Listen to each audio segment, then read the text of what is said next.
Evar baş binərin heja xoş TV binərin badinən sad binərin evara badinən xoş halin caraka diye muhingeş nefi kudu ji bu peşkeşkirna barname hava rojana evara badinən binəran və koyu nazanın ku ev barname rojana tete peşkeşkirin və roja jide emradin mevhan darya kısane ki yan çən kesana bu ekil veri güftügay betekirin çev güftügay ya griday bir proje ve yan ya griday uzan yariye mevane me roje بۆ پتر خزمەتکردنە هاوێن هێژا و خۆشتوی ئەڤروکەوەکی و گەلێک جارەدی ئەف بەرنامە بی شێوەی تێتە پێشکەشکردن مە دوو تەوەر هەنە تەوەری ئێکێ دێ سەر ڕاگەهاندنە هەرێما ڕۆژ ئاڤابی تەوەری دوێژی دێگیرێ دایبیتن هاتنە جەژنا نەوروزا پیرۆز بە بوو تەوەری ئێکێ و دەستپێکا ئێکێ ئاوی بەرنامەی ئەمڕابووینە مێڤانداریە دکتۆری زۆر بەرز دکتۆر کامیران بەرواری مامۆستای زانکۆیە بابەتێ مە ئەڤروکە آنها خودی دی گل دکتوری بیتن یه دست بکی دکتور دست بکی تو گل بخیراتی سر چاو ابرو بوی وارابادی زور سپاس دکتور تیتا گوتن کو بهگاوی هریما هاتی راگهاندن هریما روش آوا هات راگهاندن ادبیجن هندک لاین ادبیجن کو هشتا زیبو هریما بیت راگهاندن روش آوا بوی کی فلان و فلان و فلان و حتی دیما اسباب ادبیجن گلکاتی نبر جنابت چت بیجی زیبو کو هریمک بیت راگهاندن ناو هریما روش آوا یانجی افد دمکی گلکی گنجایی بو باورامه او تشتل روش آوای کردستان تنکرن بشیوازکی عقلانه یلوجیکی منطقی تنکرن و هر تشت پلان کریه هر تشت دارتیه هر تشت چارچوبا نقشه که فکری عقلی زانستی داته تقریبا برن و هر پهنگاوه که تهد آورتنه بری هنگه تیبا سالا آماده کاری بوه پهنگاوه تینه کرنه و تنه دماد راد گهینن او انجامن راد گهینن روش آقای کردستان چه تشتکی ناکتن برکار رد فعل بو کسکی و چه کسکی چه پهنگاوه که جناهاوی دجی کسکی و چه پهنگاوه که جی ندجه خدا نهاوی جی باورامه صدا صد او پهنگافیات جه خدا بو دم خدا بو و جه خدا بو و بهنگاوه که تمام و کورین سرکری آن دیراسه کری بو و باشترین دم بو یه تیدا بیتا راگهاندن فدرالیزم یان کنفدرالیزم یان فدرالیزم دموکراسی لروش آوای کردستان و لباکور سوریه و گرینگیاویج او باکور سوریه دیگر دایا زوجان دکتور جنابیت بحث کرد کو بری ویگاوی کار بوده تکرن یعنی اف کسان روش آوا هر پنگاوه که پاوشن بری هنگی دیراسه اکازه ده دریج بود کن و تیرو تسل بشتی هنگی انجام آراد بینن متن دیتت ماوی از باور مکیم ترش هفتیه که دنگو چه بکوده امبیشن روش آوا کردستانی ده هری مکی تراگهاندن و اکثر ها تراگهاندن و بوده خلکی او ام هریمی تدبینی کو فعلا یادی راسه کری بو و یا چه کری بو برینو که کاری بو هاتیه سأکرن برینو که نقشه کی بو هاتیه دارتن همه پشتی هنگی بس بوده خلکی او امین نانجیه بتشتگ بود توی هفتیه دا کار باتا کنو ها تراگهانده نخیر توی هفتیه دا چه نبود توی هفتیه دا کار بود بلکه گلک هفتیه و گلک هیوا کار باتا کرد سیستم فدرالی یا دموکراسی بخواه سیستمی که زور تازه الجهانه کنفدرالیسم و دموکراسی سیستمی که زور تازه الجهانه برف پیشچونا سوسیالیسم سوسیال دموکرات و دموکراسیته و برف پیشچونا همو سیستم فدرالی چونکو فدرالی جی گلک نوعیتها فهنه فدرالیا سوئیسرا یا آلمانیا یا امریکا یا کانادا و یا چوالاتا و کوچوانینه هر سیستمی که فدرالی تایبت من دید که هنش همو لایکیبه اف سیستم روشهلات ناویجی کل سر فکر و فلسفه هجا عبدالله جلان هات که دامزران دنیو شکرنه سیستم که هم بو کردستان هم بو روشهلات ناوی هم جی ملت و گلو نتوید بندست دیجی الجهان دکارن نخواجی ورگرن و پرانیا زانا و عالم و سیاست مدار جهان جی گهش نوی قناعته که اوه باشترین چاره سریا عقلانه جبود در اخستنا روش حالات نامی جبی قیرانا گلک آمازن او بخواه دما تو کانتونا را بگیهینی داغزراندنا کانتونا جبوهنده یک و تو بکید هریمکا فیدرال جا چو تو روش آوای کردستان بکید هریمکا فیدرال وان دورا پیک و گریده یانجی سیستم پارێزگە یان کانتۆنا تو دروست کرد یانجی باکوورێ سووریێ بەرهەندێژی ئەvە دەمەکێ درێژ بوو لەسەر فکر و فەلسەفەی کار بوو کرد و لوی دەمێ خوا ڕاگەهاند. زۆر جان دکتۆر اتراگهاندنی دو بلکو حتی ویگاویجی هندکش هیزو لایانین ام بجنینی دولتی نازن ولاتن زل هیزو کو امریکا یعنی نرازی بونا خود دیار کر سر راگهاندن هری ماروش آبا تدبینی اوه ات پاشا روشه دا ادهاتی دی کارتی کرنه که چاوا کتن سر روش آبا دی بخرابی بو وگرید یان جی اوه دی دم بود امی بیتا جه قناعتی و بیتا جه هنگی کو بله اف پینگاوا مهاویتی پینگاوا کا تیر و تسل و جه خودا بوا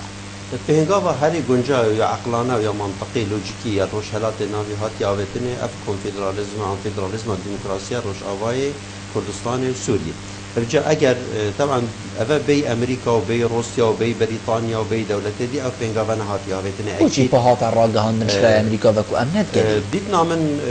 امریکا یکم جار پر توره پر قطبه لشکری هیا سیاسی هیا دبلوماسی هیا جمعور هیا هر کشوانا دیدنیت خوی جدا هنه بس بگشتی رای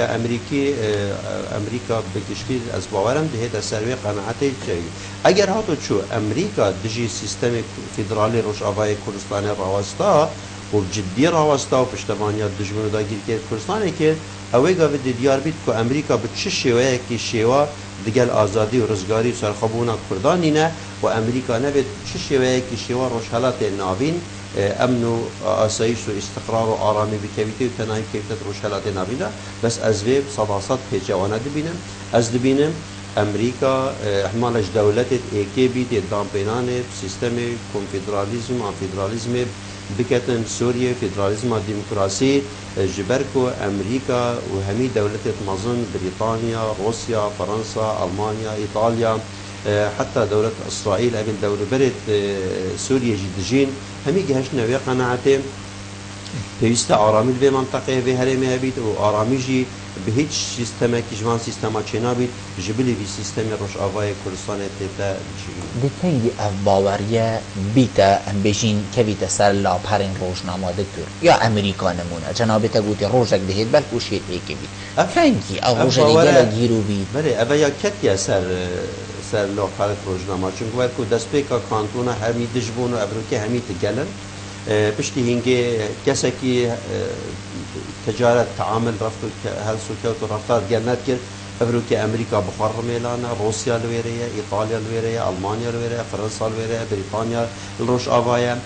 دیپلماسی پیشوازی هست سیاسی پیشوازی که مازن لیت تکرینیم لشکری افرو دوی و چند روزه امریکا بردوام دبیجیتن ام دست روش آوا و کانتونت روش آوا و فدرال روش آوا برنامه برای چندی از باورم امریکا دمت نزیک راگهاندناوی جی دهمی پشتوان بیتن سر دکتور از بجم دنگی کشک ها ام دی چین ناف برکی پاشی ام دی وگر نوه از باوری ما کشک ها دنگیه و دی وگر این چاره سر کی گل ما بند گل وینه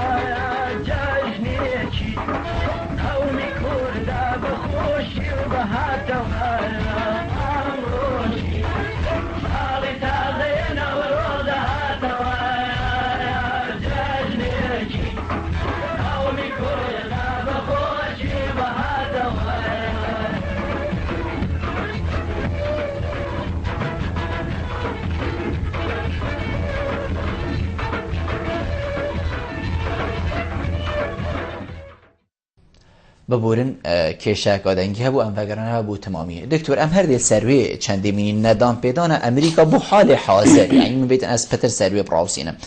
دی بیتا پشتوانک هاندرک بو هندک هزولایان دی کو اوجی چند کو امریکا ولاتکی زلهزا خودان بریارا خوال سر آسته جیهان بگشتی یعنی دی بیتا دلیوک بو هندک هزولایان دی کو هرچه نبید بر امریکا نشین پشتوانی هری ماروش آباب کن خوب دانت پش امریکا دا اوجی دنگی خود گلوی بلنکن و کارتی کرنیل روش آواجی بکن از هیچ شیوه کی شیوه باور نکم امریکا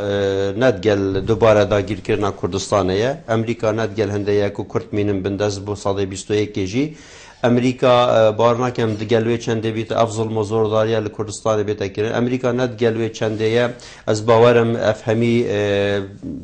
شورش گیریال روش آوای کردستان تیتا کرنه ملت که و چند سال برانبر داعش و برانبر ستم و زورداری و ترور جهان راوستای امریکا هم حوض ابصانهی دست خوشی بردتو و بهیلی تطویری دا و نهیلی او کسی ود بیجن و تشجیع هندت کن که امریکا قبول ناکد بگومان او سر وهمه که دجین راستیش بووی چندینینه بلا کس خواب پنده پشتگرم نکتن امریکا دجی روش آوای کردستان دجی ایراده گله کرد دجی آزادی گله کرد دجی آزادی و رزگاری سرخبونا گله کرد ناراوستید چونکو نه گله امریکا جا امریکا قبول دکت نجی دگل رایا گشتی نجی دگل اخلاق سیاسی دگنجید و نجی دگل برجواندید استراتیجیت امریکا دگنجید اگر امریکا آرامی روشهلات ناوی وید اگر امریکا هندک دوست و حلیفت استراتیجیت بوین اگر امریکا برجواندید خوید استراتیجی روشهلات ناوی وید چه هزکا دینین تعامل هر سوکوت و رفتار معاملت دگل کد جبلی وان کسو هزو لاینا اویل پککی اویل کجکی اویل تفگیر رزگاری خاصا کردی باکور کردستان و روش آوای کردستان نزی زور جان دکتور بیتن دسپیک راگهاندنا کانتونا جی جنابت بریفیکا ویجی آماشه یک دا سر دسپیک راگهاندنا کانتونا زور به هزو لانان ام بجین پشتوانی نکری یعنی راگهاندنا کانتونا هر دجی ادگل هاتا کرن لی پشتی بورینا نزی کی 2 ساله حتی فیگاوی دیت یعنی کو کانتون ام بجین همی بوندگل و همی جیدنگی و کفتدگل هنده چم کو نجاحت اینا بیت پینگاف دیف پینگاوی ولی بیت وقتک چوا کانتونا نجاحت اینا افروک راگهاندن هری ماروش آواجی وقتک ولی بیت نیدیر کمترش 2 ساله بجین بو همی هزولانا بیت سپاندن کو بلی چوابرینو که من نجاحت این هم دیویگا بجی نجاحت این مرما من تدریجی بیتن زانی دوید روشهلات ناویج و قیرانا بیتدر ایدی جبو ویری چند ریکه کنه ریا ایکی اوه اگر اف دولت عرب و ترک و فارس و جهی همی متفق بن امشین وکل دی فکره و جلان دی فکره کنفدرالیزم و دموکراسی دی فکره کجکی دشین روشهلاتا که ناوی مازن یک کنفدرالیزم و دموکراسی چکن سوریا، ترکیا، عراق و ایران و اسرائیل و اردن و سعودی و قطر و اف دولتا جی همید ناف دابن روشهلات ناوی همی بگشتی او شان هنه ببنه دولتا که کنفدرالیزم و دموکراسی سنور جی بلا نمینه نابی نوان ده هر ملتک جی همو پیک خاطه دوی منطقه دین و نتوه همی هر اکی بگیده مافت خو اوه حلکه چاره سریا دوی اگر اف چاره سریا نبو او اف چار دولت کردستان دا گیر کری ناوان دا سیستم کنفدرالی درست ببن ترکیه، سوریا، عراق، ایران هر یک کنفدرالیزم نابین خدا درست که تو هر دولت جوانا ببیت 2-3 دولت کنفدرالی اگر او چه نبو کرد مجبورن کرد نچارن کرد ناوا هرمت خدا سیستم خسریا دموکراتیک سیستم کانتونا سیستم پارزگاه سربخو سیستم خسریا دموکراتیک پیراو بکن جبرکو اوه 7-8 سال قرن 20 همیه دا صده 20 همیه دا و ویگا ویج یا 5-6 سال شورش سرهلانت کردیش دا هیچ حزبک جوانا سرکفتن نینا هیچ سیستمک جوانا کردستان نه سیستم اسلامی نه دموکرات نه سوشال دموکرات نه سوشالیزم سرکفتن نینا جبر بچنده نه هم روش آوای کردستانه باشترین چاره سری اوه امریکا دبیجید روسیا دبیجید بریتانیا دبیجید کردجی دبیجید همی دبیجن سوریه کا فدرالی مادن بيجن سوريا بس او تشتي وان نوي تشيا او تشتي هندك هيزت وكي تركيا وديفلان كي تركيا عميل تركيا دوي تشيا تايبتي اف هزت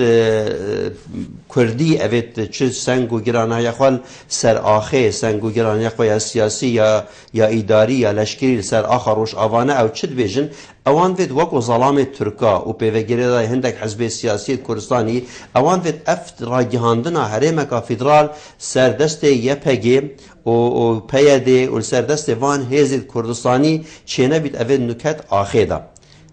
اوان ویتن سر دستوان چه بیتن پریکا تحالفا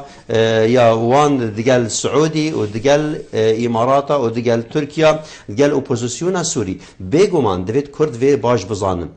نها او کسو هزو لایانت دجی کردا شر دکن و برد روز دکن و الباکور و باشر و روش حالات روش آوا کشتنا کردا بلپیدوانه سعودیه قطره و ترکیه و او داعش و هزت به وگری دای جبر وی چنده جی او راگهاندنا هرمت فدرال لسوریه پشتی دمک دی دیپتا راستیک و ده دستخوشی لوان کس و هزو لانهیتا کرنه اوید افرو که او سیستم راگهاند زور جانا دکتور آخفتن هکا هی یا هتلریت بجیتن پیسترین مروف و نشرین ترین مروف الدف من اوه یه هاری من کری که اسوالاتیوی داگیر کم جنابت اشید بجیتن هندک هزولانین کردی هنک و افروکا سنگاوال سر آخرینه و بدلیوانانین هریمک روش آوا بیتا را گهاندن چنکو بدسته یه پکی و حتی دیمایه باشه هکر امت خوب خود گلیگ دا نبین افروکا سر چه اساس از دی بجمه والاتا که چه جیران بیت یانزل هیز بید هاریم بکمد ویت اصحابم هاریم بکمد ویت من سر بخویا خو هبید ات وقتا که دا بری 100 ساله هوا امید جیگ وکرین یان هندکی توکی هوا امید جیگ وکرین امید چه بجینه جیهانه و ویگاوی نقشه ام بجین یه جغرافی برف گوران کاریه بیف بله مسئله خیانت مسئله عمالت مسئله جاسوسی وکی روژه دیاره دما ولات تکتا برهرشا دما زارو که تبین سرجه کرن دما باجر سر نقشه بین را کرنه دما پزار امروف کجبر ببن دما هیزک بیت سر ولات تا داگیر بکتب انیتان هیلانتا و ملتتا و آخاتا حتی وی حدیجی اگر شرف و نامیس و غیرتا مروفی نلف لفید معناوی او مروف چنه او مروف یان ملعونن منافقا او مروف کافرن او مروف کافرت ولات خونه جبرکو پشتا نحقیه پشتا ظلمه پشتا کفره پشتا دجمنی پشتا داگیر کرا دگرن و اوان مروفا نل دف خوده نل دف خلکی خواه نل دف مروفایتی چه جه خوانینه اوید افروکه سنگره دولتکا داگیر کرا وکو ترکیا دابن کو ترکیا به همو آوائه که محاوله دکت بزاوه دکت چکی فسفوری و چکی کیمیایی یا بجم گوره و یا الهکاری و یا الجزیره بکارد اینیتن و ترکیا آشکرال دگل هندنین کرد لهی جیهان مافت خواهرگرن او کسید افروکت اپوزیسیون سوریه دا بخسر خوابون فدرالیت نرازی بن و الباکور پشتوانیه لترکا بکن دجیویده و اوید داشت اینن سر آخا باشور و یا باکور و جهدی را بنا تجراب لشر دکن و او کسی هیزید ناو پیشمرگیت روش آوا تدریب دبن و دبنا ترکیا را دبنا روش آوای کردستان شرق کردا پیدکن بگومان اوانا چه جه خود ناو ملت کرد و پاشا روژا کردستان دا نابیتن و اوه همی روژا بلگنامه و دیکیومین سر تلفزیون و رادیا در کون و اوه راستیه که بروی چنده جی ام مخابنی و دبیجین کرد لهر پارچکا کردستان دوباره بن چونکو برای خیانت هیا و برای نتویه برای نتویه اجتماعی اوید ناوا ملت دا ولات دا برگریش هبونا تا دکرد و خلک تا آخاتا دپارزید برای خیانت جا اوید دجمن و داگیر کرده که کردستان و گیره دا بید افجا او دجمن کی بید و کیش پارچی زور جانا دکتور چند گرنگه الباشور کردستانی پتر پشتوانیا روش آوا کربا هریما روش آوا کربا مادم هات راگهاندن افرو کما پتر پشتوانی کربا هیزین سیاسی هیزولان سیاسی پتر پشتوانی با چنکو ام هریمکین ام بشین سر آسته کردستان آمازن یا کو سر و خویا ایک جاردی کی هریما کردستانی افرو که هریمکه سنور خواه و حکومت خواه و پارلمان خواه و حتی دیماه ویا با چند پتر ما پشتوانی کربا یانجی نه پشتوانیا ما یاکو ایک جار ما نگود مثلا ام پشتوانین ام هاری کارین دست مید گل هوا یعنی اکثر روسا نهاتا گودن لاوازیه که چیت کتن بله لوازی شد که دوید مروفت آسایی افروکش دجمنی خواه داگیر کرد خواه نترسن افجا چاوا سر کرده سیاسی و پارتی سیاسی بترسن آنجی هرم اکاوکی هرم کردستان او جرعت نبیتن سروکات یا هرم پرلمان کردستان حکومت کردستان براشکاوانه وکری و زلال پشتوانی سیستم فدرالی دموکراسی روش آوای کردستان بکن دوید اوه بیتا کرنه و اوه ارکه که نتوی نجتماعی اخلاقی وجدانی دینی جبو ملت کرد باشور بگشتی مخابن یعنی لجه هنده کو درگهت باشور وکن بروش آوا دگل اعلان کرنا خسریا دموکراتیک دگل اعلان کرنا کانتونا دگل اعلان کرنا حریم کافدرال سنورت روش آوا دهینا گرتنه اوجی خدمت ناکد یعنی چاوا سالا نوتویه که ترکیه و نکر ام چینت میسله دا اعلان دولت خواب بکن چوال 2003 ترکیه گواشتن سر حزب باشور کرد نهلان بکبنت میسله و بغداد و جهدی دا اعلان دولت کردی بکن و او هرمش دست مچون و حتی وگاوجی ناکوکیل سره بگومان افروکجی اگر ام گویا خواب دینه دجمن و داگیر کرد کردستان ام پوی جرعت و به جرعت یا خو ام رفتار بکن ام دروش آوا و باکور و باشور کردستان جهمیاش دزده بس خوشحالی و روش آوای کردستان عقلك سياسية بيجهشت ينازج هيا روش آوای کردستان إرادة کا بيلاين هيا روش آوای کردستان فكر و فلسفة کا خورستی هيا كو او فكر و فلسفة او ايديولوجيا وكو ديوارك بيلاين لهمبر اسلام سياسية اردوغانيا سخته لهمبر اسلام سياسية ايرانيا سعوديا سخته جبر كو درنجت اسلام هنا اسلام راست و درست و حقيقي اوات قرآن و ياد حديثة دهات الشريعة دهات او ام دكين و بابا بيد ما دكان و اف اسلام سياسية مزور او حزب الاسلامي تشيكرين و تيم ريكا و اسلامي هرو جراسكيت كان برخوا ولات مجاركا دي داگير كان و ملتمت كان ملتك باشكتي و فكر و عقل و دين و مبادئ و بير و باورت ما جاركا دي تخابينن و ملتما داگير دكان زور جانا دكتور ريفا برنا ام بيجين في هرمي دستيا ريفا برنا ام بيجين كو ابدو كسن جنكا و ظلامكا ايك شوا كرده ايك عربه الدست بيكي ام دي بيجين بوچي عرب في دستيا دهنا بوچي عرب دي بنا سروكي في دستيا هرمي ايكم دوام جي دانانا جنكي البوستكي هو صايم مازن وكو جاريكي بيت بوستكي هو صايم مازن الروش آوا كردستاني بيتا دانانا جنكي چرات كهينيتن وچد بيجي تما كرداش حنا رمضان يا بكيكي كري وفلسفة وجلان كري وسيستم كجكي كري او جن جهمو نوع كولتي رزقار كرو وجن بهمو واتايا كلمة وهمو واتايا رامانا بيوي كرا جن افروكا هر تشتكى الجهاني وجنت كرد ناوي كردا الجهاني بلاف كر وجنت كرد سياسة ودبلوماسيا كردية جهاني غوري وجنت كرد قوة وهيز وسنغا كردا يا 10,000 سالة پیشمجوي حتى افروكا جبو كردا زفران دابا دانانا ظلامكي عن جنكي طبعا بيقومان ده سيستمي PKK da bigişti, sistemi KCK da bigişti, hemû tişt hevserûkin. Jin û mêr di hevsengin, di hemû tiştekî de heman ev mafe jî û ew jinê danin bo dîkor nadanin. Ew jinê danin, ewan jinan ew şiyan hene û zêdetir jî hene. Mercek û bo dîkor nebît. Evroke Nesrîn Abdullahiyek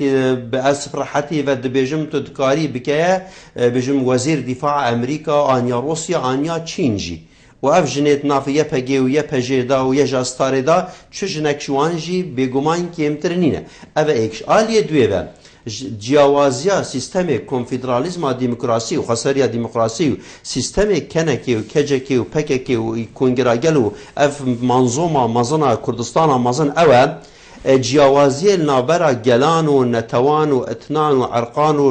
گندان و باجران و هریمان و ملتان ناکد. اری عرب مانه مروون عرب مانا خلق سوريا نه عرب مانا الويردش بلا منطقه همي كردستان جيبيد بس او مروف الوير قريمان 200 صاله 500 صاله 1000 صاله جين ان 10 صاله جين يلوير مروف كو حق الجاني هي تدركتي عند كوجي وكي تشاو او تات كوجن عرب وترك وفارس تات كوجن توج ديوان كوجي بيغمان افي ديار كركو كشتنا مروفا چه قيمك چه بيورك كارك روانينه يعني جدي بجداريه حكمه وان داكي اگر عراق سوريا تركيا ايران افي تقب سلمان دازانن اگر اف سیستم پیرو کرد جیاوازی نابینا کردا عربا ترکا فارسا نبا اگر جیاوازی نابینا نیرومی نبا اگر نابینا آقا و شیخ و بگو دربگو زانا و فقیر و شورشگر و نشورشگر نبا افرو که حال ماجی اواند بو یعنی تشتی هری جیاواز سیستم پککی کنکی کجکی دا اوه جیاوازی نابینا مروفا ناکد نابینا گل و نتوان ناکد چه ماجی اف امریکا و اوروپا و روسیا اوی سیستم فدرالی و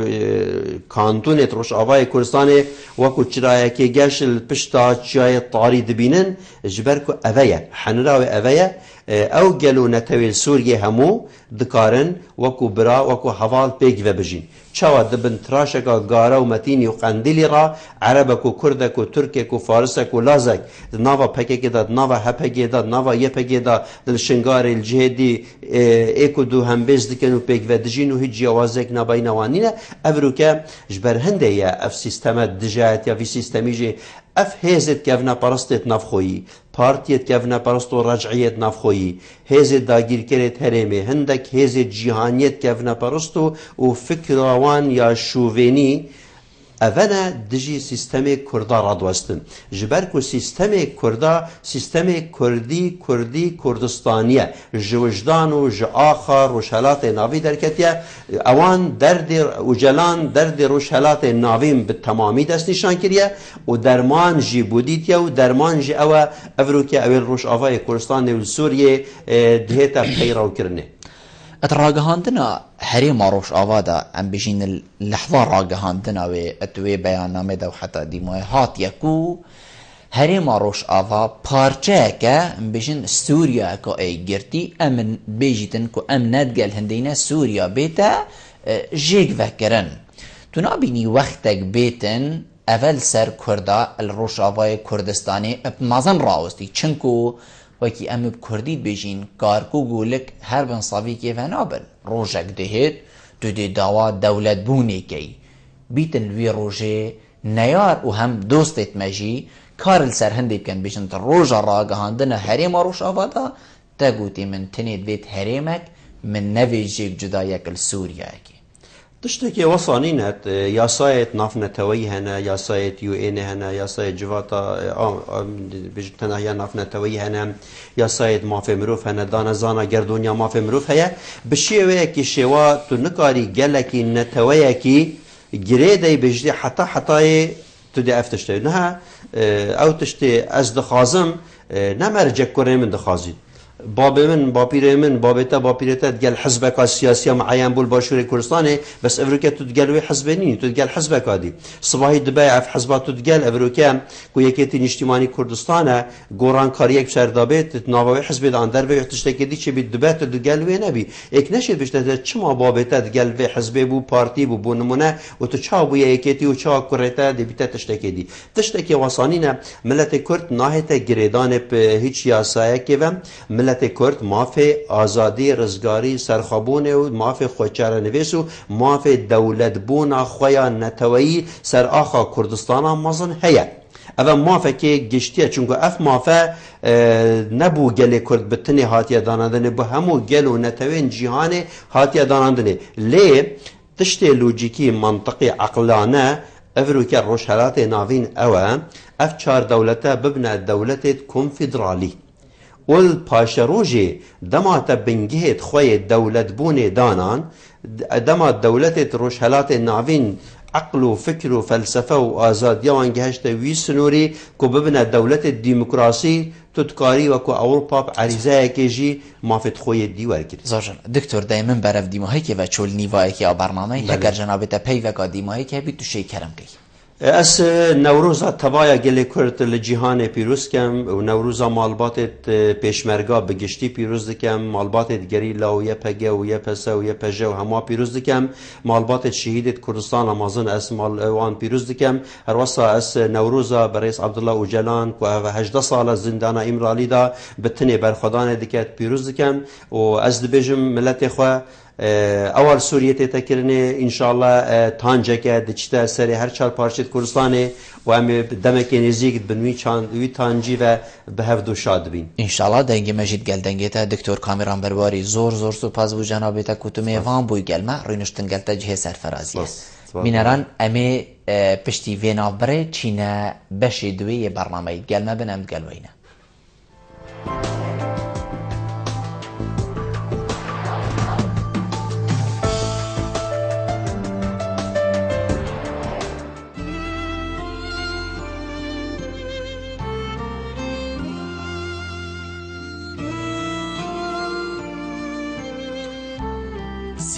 برکتا همی مالایه و هواله همی دلایه واقش کردن و ششتن از هزری بوناکم جبرکو باشترین جور ای بجیه Temizin ABC'si.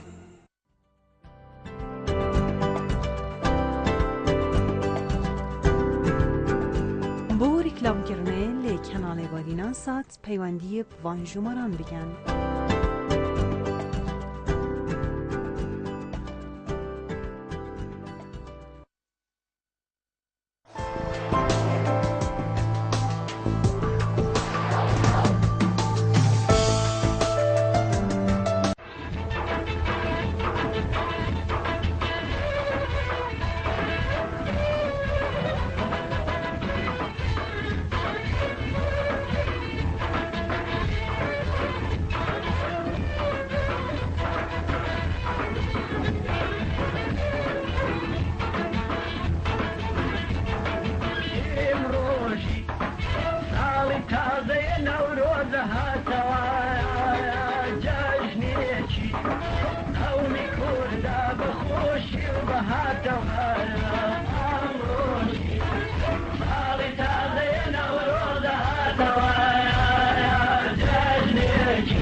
دوباره دم باش الدم مایی برنامه البرگا مایی برنامه گل ماموستا و روشنبیر زور برای زیباجی ردهو که ماموستا صبری سلیوانی کود بابت می ابروکه گریدای بیتم پر نوروز افصاله و ایشالا نوروز الماء و هوا همیا پیروز بیت ایشالا همین روش خیر و خوشی بن السر ملتی کرد ماموستای من دست بکی تو گلب خیرادی سر چاوا ابرو بوی واره بادینن گلک سپاس زور سپاس ماموستا مدبیتن هکر جنابتا بو مدیار کتن بو بینه راجی دیار کی نوروز چه تشتکه و تماندم دا هاتنا نوروزی کد بیتا 21 و هیفه و دست پیکا بهاری و سر سالا نیا کردی چه گریدانه کد گل هفدو هیا؟ بله الدست پیکی اس ویجاجنه لتا و خواه و حمو بینارین بهدینان تیوی زور سپاس لپشمرگه قهرمان لخیزانت شهیدان لهر کردک هر چار پاچه کردستان پیروز دکم شفای بو برینداری ما دخوازم برانبر ترندن تیروریستن داعش ایگا من اول نوروزا هفگرتنو تباهیه بتو یا آشتی و سرکتنا ملت کرده انشالله وصاد یا رجل هرچا پاچه کردستان انشالله بجا دوباره پیروز مبارک بتل محمیا بله تدبیران من صحبتك انا وقتي ام بجيك بابد ما بو ما صحبتك تكرن ما تقولي نوروز شتشتا بو ما تشوركاز وحاكي تقولتنو كاوي ومارا بله صحبتي الثانيه بيت هزرا مهمية دا بله بجا ابا قال لك ابو الكيش ابو من يعني ام بتشيك دا سبيدي جيما بنا بيستانا بيستويكي اداري طبعا صبحي دا طوفي باجانا تشيننو دا جاين دستيكا بيستانا بي بجا ما ياريد كرم ما تقول ما عالم حميد النوروز ما بوتشي في كاريد كرم دا بيجد نبكي فامن بابو وبيرا دا غصانا يعني نوروز مبيت ازبيجم دا نظرك اخو دا منظوري فكري دا نبس اوافي قال يعني دبينا يعني سيران وكيف وشاهي وشولو دعوة النخير نوروز دلالته وتيجهن قال لك ما زنترش هندي هنا نتني حصر السرما كردال سر حمي قلين آريين دا فري روشالاتي كو بالناس ناموان بقري دايا بعقليتا وانياوي دمي بقري دايا كو ام قال جرى هزت كان ام دمن وكذا مروفيت قال لك بعقل بسايات تكنولوجيا وانترنتي وفلان بيفان بس يا راستي ملتين دايرين قال لك بعقل ترمين جماعه يعني نوروزا بري وقتی تهاتی کرن هیجل 4-5 ساله بري نوكا هیجل سر زمان سومريا و بشتي هنگي حتى توتي ميديا و حتى توتي وان 2000 ساله دمايكه نوروز ندهوت و خوارنا بخوارنا بي نخير نوروز او بيوانديا مكما جوان دنابرتو اخذ بي دنابرتو اسماني دا دنابرتو دمين صالي دا نوروز مفاهيم طبيعية ذهبينية برهمدانه برندجي يعني وقتي يكوك رحمتي باي هم تقولتي مانيش بري دوصانا بلكي او نخوان دواري بنتزاني تحليل بكدلاو بس فعلا جي وصل يا نوروز يعني تشاندن يعني خبات ولابات يعني برهمدان يعني مفاور قرتن جدارين طبيعته تشكي تجاني دستيكا بهاريا الحميد يعني بس الكردستاني بجا نوروز دي ميتولوجيا دا فرقت ميتولوجيا دا بحسي كاوا وزحاكي تذكرن ده هيش كفنتر ده بحسا اشتار وتموزي تذكرن او بيكو احمد خاني بحسب موزينة كت طبعا جورو بش نوروز دست كت أبا حمي وكي قوتي رواية بس يا هري باش بوما أو نوروز هات سلمان دن ججنا قالين ما قالين كردة قالين حتى هداكي فارسة صرصالة الرسمية كردية يا قالين فارسة بواتها روجاني ددت يعني روجا كاني روجاني معناه أبد بريهنجي نلقوا الخوستك بين أو روجا ظلم بي زورداري بين عدالة بي قيران بين احتمال جفا بي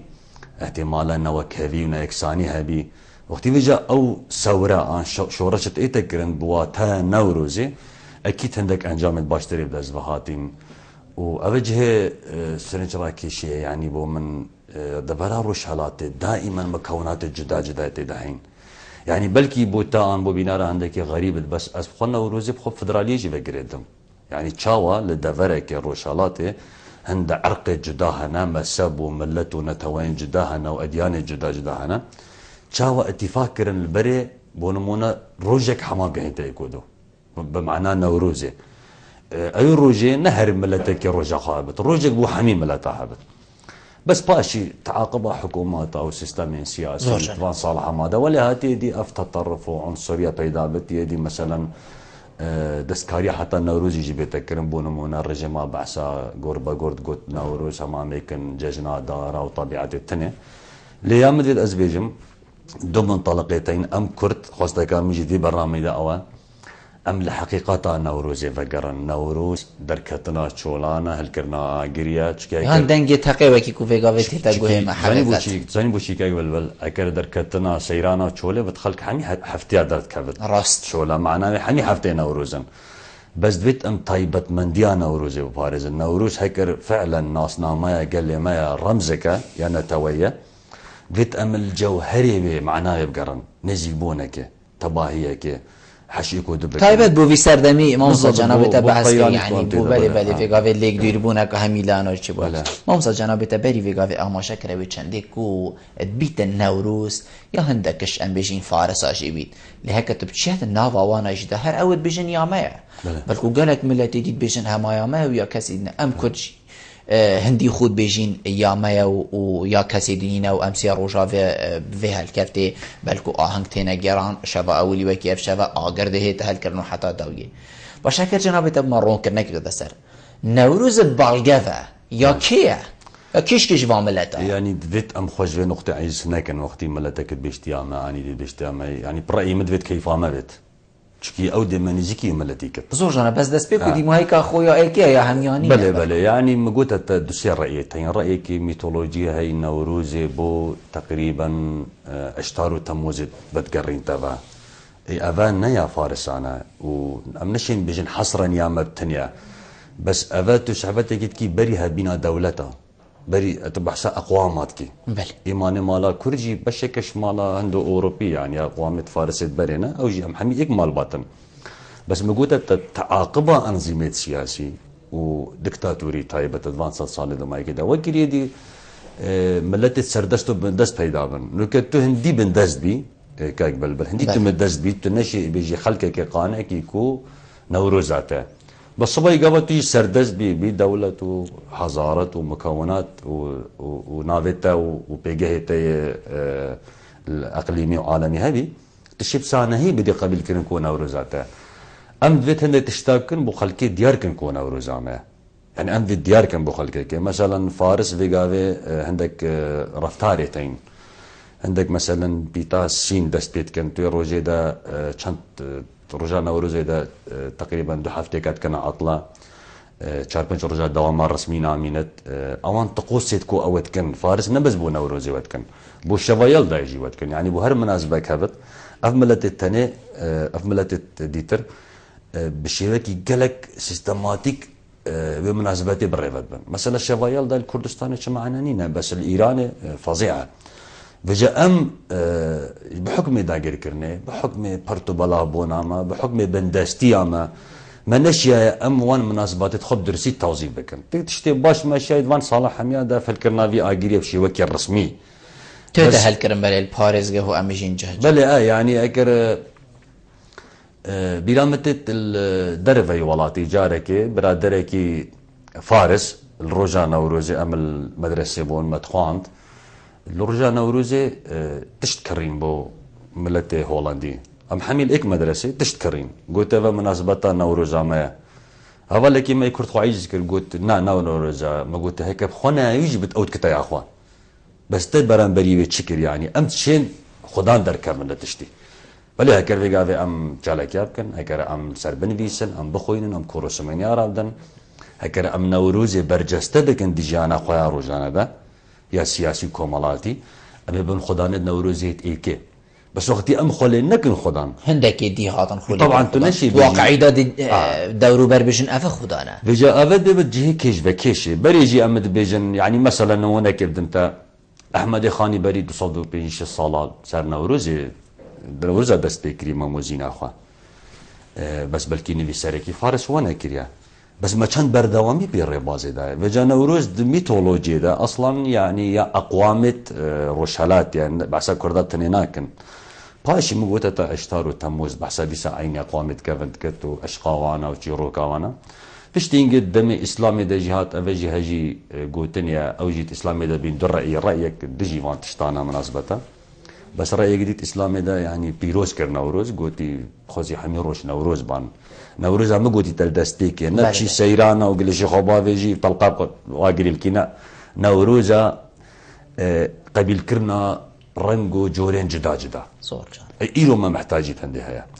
وحتى فاصل صالي دم هاي كده مقوت السردست هاتن بونمونا حزب بعس نوروز كرا عيد الربيع يعني ججنا بهاري بل وترك ديك انا يا اخوتا بيسير نابت كومت كوجن دي نوروز يجيكن يا اخو ايران يجديك تا اخو ام نابت دائما غازن ديش خلق كان فينك يا اخو فينك يا اخو هيك الراست ام خدان نوروز هنا وما بيشتي خدان لي دار كمان خدان لنوروز دار كمان بتشتي ايرو باشترين دليفيا بارتين سياسيين كردي ملتي كرد بحر نوروزك اوكي افرو كذا يعني نوروز هكر نوروز فعلا ايكود بيروز بكن دفيت نبدا في بتلوا بيروز بت نا دفيت نوروز بت مانا نافي الروجانيه بل دكم روجاني دست بكن دمايكي بان قيرانا بينن دمايكي بشر دفي بينن دمايكي كربوكينا بينن ام بسلمان وفالله وايش دي حميكو دو قبيل بكن تشكي نوروز حميانا نقوت نوروز بسلمان كردا نوروز كردانا كردين بسلمان كردين ايش دي كردين فالله كردين بيدين كردين جهي هر وصا اويد ناف كردا دجي وكيدري كردي نافاندا من نوروزا يعني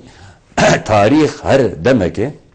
فرصتك الدتوان ملتا كو خونجي كي كنت بكنج برند مقوت تاغوادي عندك جالدي خواندن ودراسات تاريخي ديار دت ملتين ديرين قالكش مع عقل تربين يعني نوكا 2016 ده ملتي عرب هند وعينينا وقت 2000 صال بري نوكاش فدراليه ترصد اجرتني ترصد خلت تتجهد لبري نوكا اوانا او مفاهيم دري خستين اصلا جبرن ديجي ام خوعيز ايكو دو دقاريان ايكو دو بقرنكو يعني تماشي دكو هافدو بقرن يعني نكو جي جديد شكي اجرتن بهيزا جبرن ديجي وقتي ام خلت تبقهن ام رد عليكن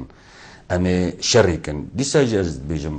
بلا خوعيز نكن هكر ملت فارس بيش نوروز ما صبا ترك بيجن يا ما عرب بيجن يا ما رايي من بلا كيف ما بد نمعنى او يا ما يجي نخير يا ما بلا يا وحمية جيبت بلا يا دنماركيا جيبت خوزي الدنيا يا حمي نوروزي اقل الكربا داما ام بانا اك مالبات ما حشي كود كربا بلا جنابته بحسي اغري كيرو بري فيغا فيجي اتناوا نوروزي دا يعني هيفاريا كو مغربيه كواكي فيغا في بالكل سر جرو جاي مين هري كردستاني دهو كيجي جاي زاوا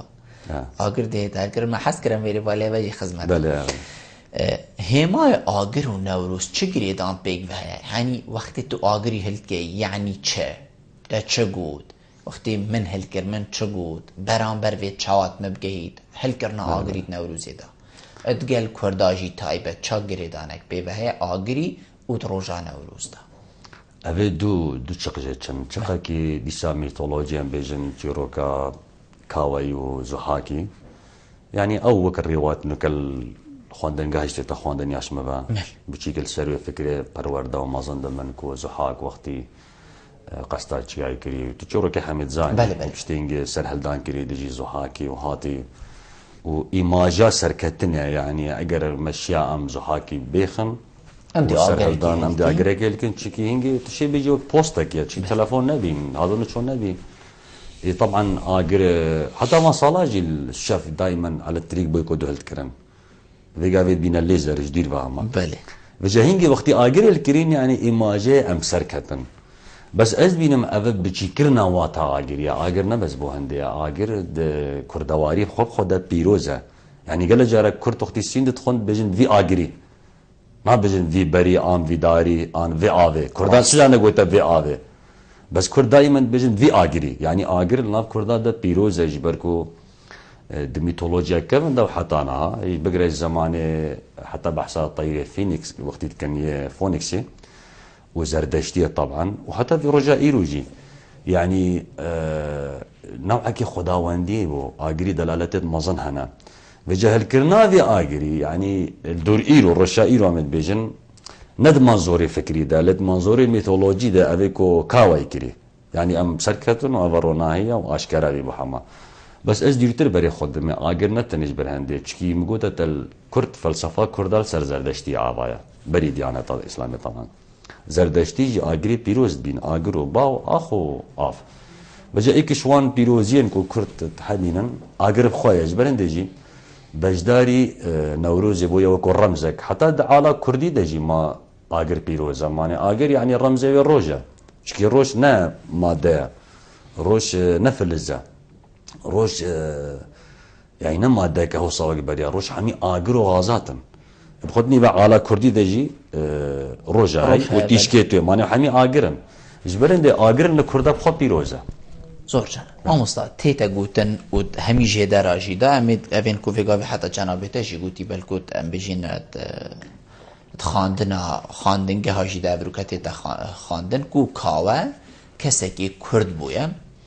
ضحاك يعني أما بكردي بيجين أجدها كشت و نهلا بيجين الويقافي بنماين دولتك كردي تينا دانان وشكا أو دولتا كردي أو أكو كاوي آسنگر بنماي ويداني بوچي أو نهات يعني نويسان مادم أوادي همي هاتا نويسان كاوي أف كسا كشت أف كسا خوين ميش بهود كرا وهود كرا دانانا کشت ناوی دانانا بنمای دولتك و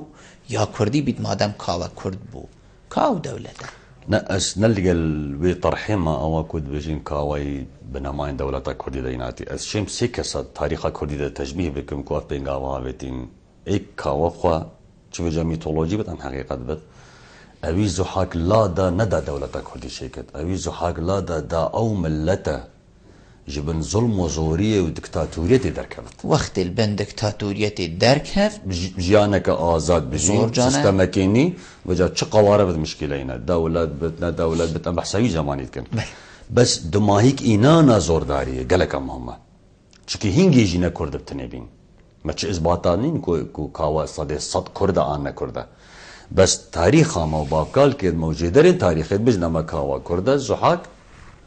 نكرده او نهات زحاك لا دايدا دولتا كردي شيكت چكي بحثات دولت النبي هنگي او هاتي دا ظلم وزورية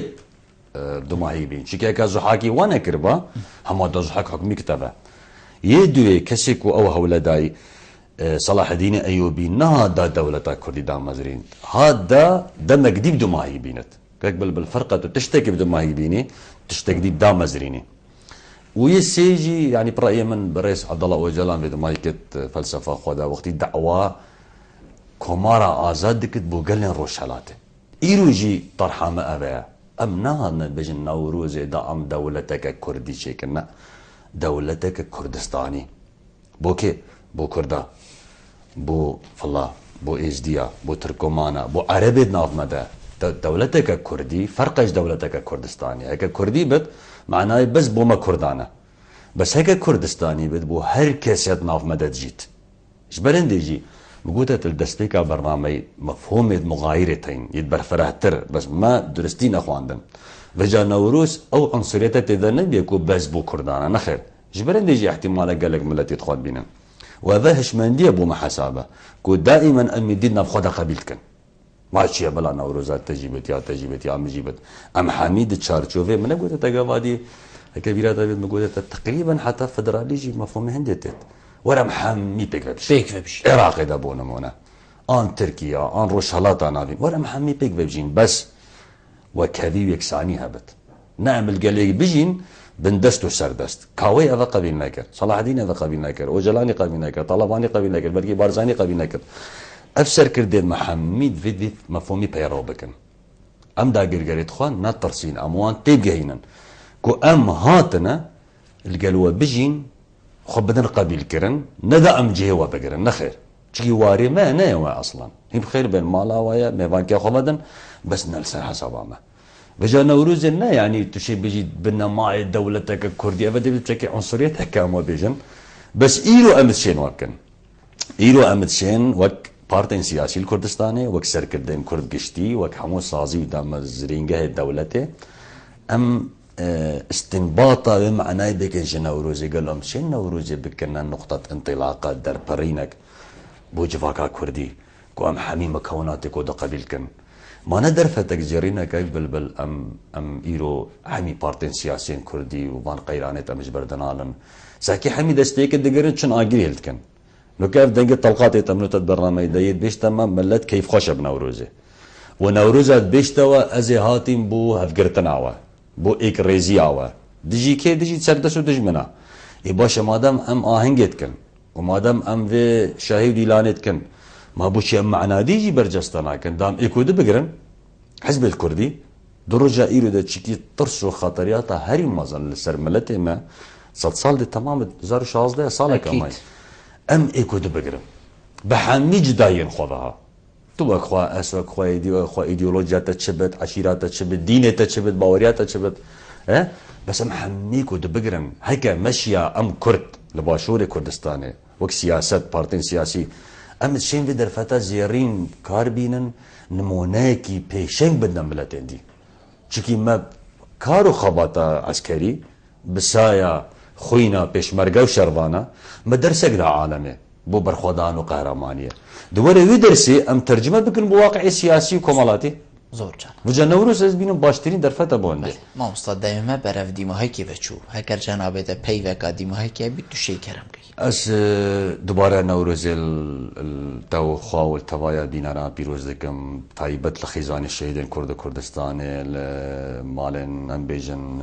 بریندارا لپشمرگن قهرمان لشروانن ما لپارچندین کردستان هيبيا من أوا نوروز بتدستيك كني ذكرنا لا باراكيني تجي حاجة كرن ذيان ليبورين وإيرو دمي أمتدا دمكي جلك ترسناكا وتعيني دمي دا دمكي جلكي جرنجا أم تحكم بعقلي ومنطقي بكن وبحكمته وتشتي مدقهين تيكودو أم سروانا شول بكن وفان درفتين زيرين وك نوروزي وغيري أم جدسندن ام بخو اثبات كن كو ام هجي جيانك لينا وروجك لينا ونوروز امنا بس بتعاقل هالكرن وقسطا سيرانا وشولا بكن وبان قيرانا طبعا تزاني وزي عالم شوانا هركش ملقى خبر انت خوار اعاده نظره حسابات خدا بكت ام ببنا قدوه بيشك نمونك بدنا ملتي دي ام بجنا وانا ام هيجاي جا دولت بت فدرالي بت شفت ام هيجانا تشكي مبخوينيا اثبات كري ام تعامل خوجي قال لك ببنا قدوه بوانا دا اوجب شين هاري كاريا ممكن ما استاو زور برای صبری سلیوانه زور سپاس بو جناب تکوت میوان بوی گل ما رو نشتم گلت جه سرفرازی زور سپاس بله بینین هجاب خوشتوی میویدن استنی بجم ببورن چنگ اسنا امنش یاین پیوندین ها ورگرینش برکو ما دو تور هبون تورانجی هندم نبو کو ام پیوندی ور بگرین ان شاء الله دمن دهات ایده ما بتر پیوندی گله کبیتن زور سپاس بو بیناری هوا کوهین حتی وگاوید گل مبون هیوید کین روژن دهاتی روژن کیف و خوشیه بن و تمام دم ویتن از ویری بیشم شی هیوید کین کو ما گوهل دنگی تقی نبیتن هکر نوروزه وکی حتی وگاوی ما مستایجی گوتی بگلک ریکین دی تیتا ساخ کرن مروف شد کیفا خو و هستی خوب در برید نب دنگی تقی چن کود بیت او تقدیمای ضرر بیتن جی السرموهين هميجي في تشتي زانن زور سپاس بو بيناري هوا هيوي دارم مشيا بيتن دم بوريدا خدمت هواين باريسكين تأموهين و خلقين دهاتين بي برنامج جير چاب ديريا خدای مازن دا مخاطره